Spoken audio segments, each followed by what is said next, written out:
தற்போது கிடைக்கப்பெற்ற மற்றொரு அண்மை செய்தியை பார்த்து வருகிறோம். அரசு மருத்துவர் பாலாஜி மீதான தாக்குதலுக்கு பாஜக மூத்த தலைவர் தமிழிசை சவுந்தரராஜன் தனது கண்டனத்தை பதிவு செய்துள்ளார். அரசு மருத்துவர் பாலாஜி மீதான தாக்குதலுக்கு பாஜக மூத்த தலைவர் தமிழிசை சவுந்தரராஜன் தனது கண்டனத்தை பதிவு செய்துள்ளார். அண்மை செய்தியாக நாம் பார்த்து வருகிறோம். தமிழகத்தில் மருத்துவர்களுக்கு பாதுகாப்பற்ற சூழ்நிலை நிலவுவதாக தமிழிசை சவுந்தரராஜன் தெரிவித்துள்ளார். கூடுதல் தகவல்களை தருகிறார் செய்தியாளர் லாவண்யா. இப்ப தமிழிசை சவுந்தரராஜன் தனது கண்டனத்தை பதிவு செய்திருக்கிறார். தமிழகத்தில் மருத்துவர்களுக்கு பாதுகாப்பற்ற ஒரு சூழ்நிலை இருக்குன்னு என்னென்ன விஷயங்களை முன்வைத்து இந்த கண்டனத்தை பதிவு செய்திருக்கிறார்?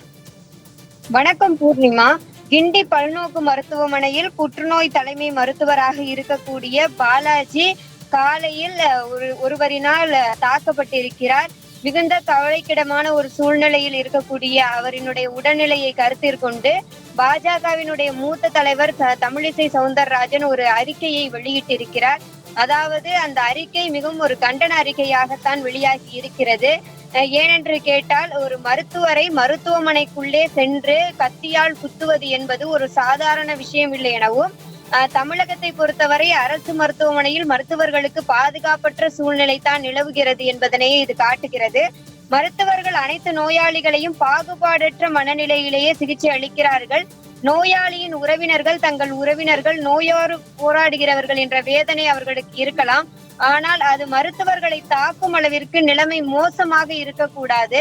மருத்துவர்களுக்கும் நோயாளிகளுக்கும் நோயாளிகளின் உறவினர்களுக்கும் ஒரு சரியான புரிதல் இருக்க வேண்டும்.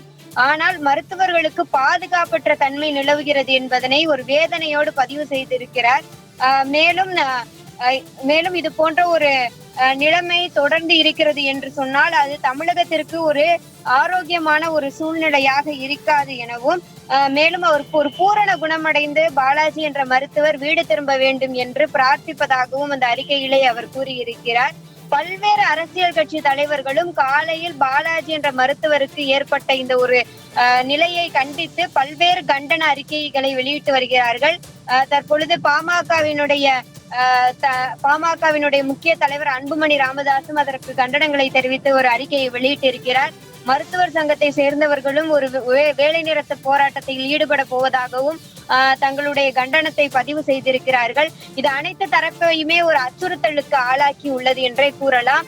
அவ்வளவு பெரிய மருத்துவமனையில் பல கோடி செலவழித்து கட்டப்பட்ட அந்த மருத்துவமனையில் பாதுகாப்புக்கு ஒரு கேமரா கூட, அந்த கண்காணிப்பு கேமரா கூட இல்லை என்பது எவ்வளவு பெரிய ஒரு பாதுகாப்பு ஒரு சீர்காட நிலையில் இருக்கிறது என்பதனை ஒரு அப்பட்டமான ஒரு வெளிச்சமாக அம்பலப்படுத்தி காட்டுகிறது என்பதனையே தலைவர்கள் முன்வைத்து தங்களுடைய கண்டனத்தை பதிவு செய்து வருகிறார்கள்.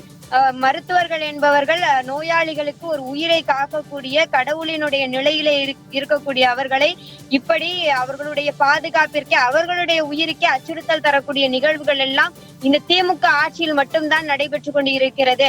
அதாவது கொலை, கொள்ளை, அது பட்டப்பகலில் ஒருவரை ஒருவர் வெட்டுவது போன்ற மிகப்பெரிய பாதுகாப்பற்ற சூழ்நிலைகள் எல்லாம் திமுக ஆட்சியில் தான் நடந்து கொண்டிருக்கிறது. காவல்துறை தோற்றுவிட்டது, அதே போல முதல்வர் ஸ்டாலினுடைய அரசாங்கம் தோற்றுவிட்டது என்ற கண்டன அறிக்கைகளை பல்வேறு தலைவர்கள் முன்வைத்த வண்ணம் இருக்கிறார்கள். பூர்ணிமா, தகவல்களை பகிர்ந்து கொண்டமைக்கு நன்றி லாவண்யா.